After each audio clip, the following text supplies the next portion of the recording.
acredita que essa doença mundial que a gente viveu recentemente faz parte de uma agenda de redução populacional? Sim, pelo que foi... Isso é polêmico, né? Mas pelo que foi aplicado, não pelo vírus, na população. Não, As pessoas enfermaram. Porque o vírus levou muita gente a perder a vida, né? Sim. Aí o que foi aplicado nas pessoas que é o perigoso, né?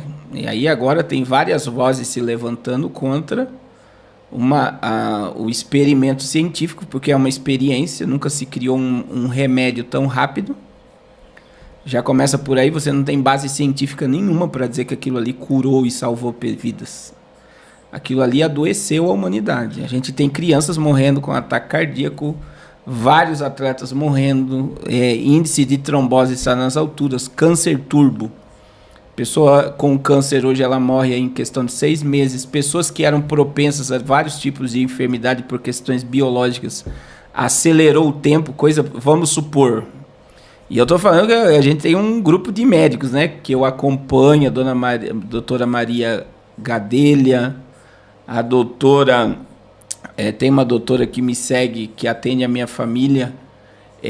Eu digo assim, o que elas passam para mim de material... o que foi feito é um dos maiores crimes contra a humanidade, foi aplicar o que foi aplicado. A própria OMS veio com a nota agora dizendo que nunca aconselhou o uso de máscara porque era prejudicial.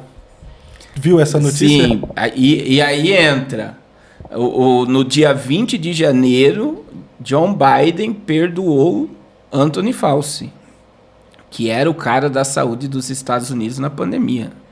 E por que ele liberou perdão? Se ele não cometeu crime nenhum. Se não cometeu crime, não havia necessidade de liberação de perdão. Se a ideia de uso de máscara, teve um monte de e-mail vazado dele, Bill Gates falando sobre máscara, é dele.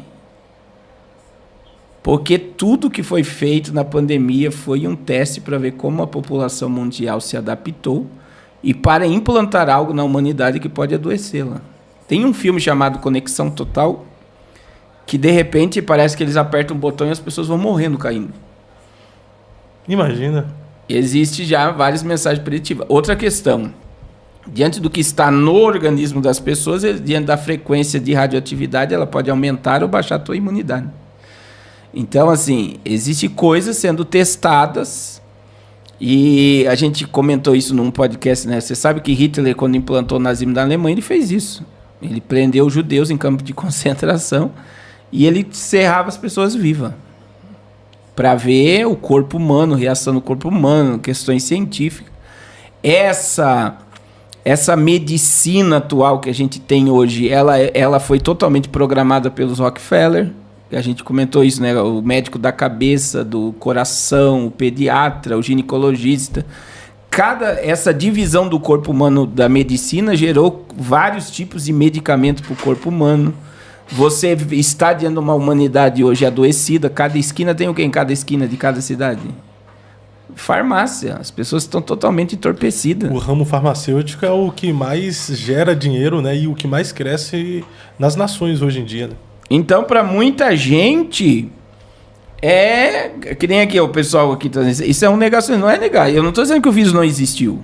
Existiu e veio de um laboratório e foi produzido pelo homem. E isso é comprovado. Você está entendendo? Agora, o problema dessa geração é acreditar mais na ciência do que na profecia. Pode ver que todo termo foi científico. E aí, quando você fala que as próprias fornecedoras do medicamento da pandemia, elas não assumiram a responsabilidade do que estava sendo aplicado. A responsabilidade de tudo que foi aplicado na humanidade não ficou sobre as farmacêuticas, ficou sobre os governos. O próprio Bolsonaro evitou de liberar as injeções de imediato por conta disso, porque eles não havia dado científico. Não, e eles também não se responsabilizavam por efeitos colaterais, não é? E aí o Bolsonaro foi totalmente criticado, cancelado, detonado e até hoje está pagando o preço por conta de não ter liberado de imediato. E se você for ver, na realidade o Brasil foi um dos primeiros países a receber. Então, assim, Por exemplo, em todo o mundo já foi proibido aplicar esse veneno em criança. No Brasil é obrigatório. Eles querem obrigar. É um absurdo, por exemplo. Você tem países de primeiro mundo que não aplicam isso nas suas crianças e no Brasil estão aplicando. E aí você está com um monte de criança doente. Então, existem coisas acontecendo agora. Tudo isso é programado. Então, na sua visão, pastor... Então, a redução populacional, no nível que a Bíblia propaga, de Apocalipse 6:8, primeiro, ela vai acontecer porque é profética. Mas existem instrumentos humanos sendo utilizados para que isso aconteça. Então, na tua visão, tudo está sendo orquestrado para que a gente viva as profecias do Apocalipse? Sim. Não é algo natural do percurso da própria natureza, mas são os governos mundiais que estão orquestrando tudo isso? E eles estão alinhados ao espírito do anticristo, né? A gente tem no mundo espiritual as potestades. Quando o apóstolo Paulo, né? A nossa luta não é contra carne e sangue, mas sim contra principados e potestades. Potestades, numa das interpretações de batalha espiritual, são demônios que atuam em governos. E isso é desde o Gênesis 11, do governo humano de Nimrod, e vai até Apocalipse 19. Quem governa os governos é o espírito do anticristo, para o cumprimento da profecia. Então hoje eu vejo, eu sempre explico isso para as pessoas entenderem. A Bíblia é um livro profético e a Bíblia precisa se cumprir. Certo? Certo. Isso todos... Quem é que Deus usou para cumprir a profecia do nascimento de Jesus? O próprio Herodes, né? E Maria. E Maria, né? Teve que ter um homem para que a profecia se cumprisse. Sim.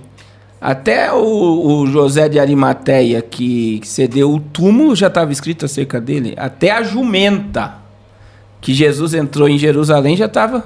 Estava escrito, né? Então Deus utilizou-se da natureza, a estrela que guiou os magos. Deus se utilizou-se da natureza e dos homens para o cumprimento profético. E Deus continua se utilizando da natureza e dos homens para cumprir o seu propósito. Então, todos, mesmo inconscientes, estão simplesmente cumprindo aquilo que já foi escrito. Né? E... Até o próprio anticristo é uma ferramenta para o cumprimento daquilo que das profecias. Que isso não diminui o poder de Deus, mas isso enaltece o poder de Deus, o controle de Deus sobre todas as coisas. Eu gosto daquele exemplo seu sobre Nabucodonosor também, né? Sobre a Babilônia. Que o Senhor chamou ele de meu servo. Ciro também foi chamado de servo, né? Que Ciro libertou o povo do cativeiro, mas Ciro era um rei pagão.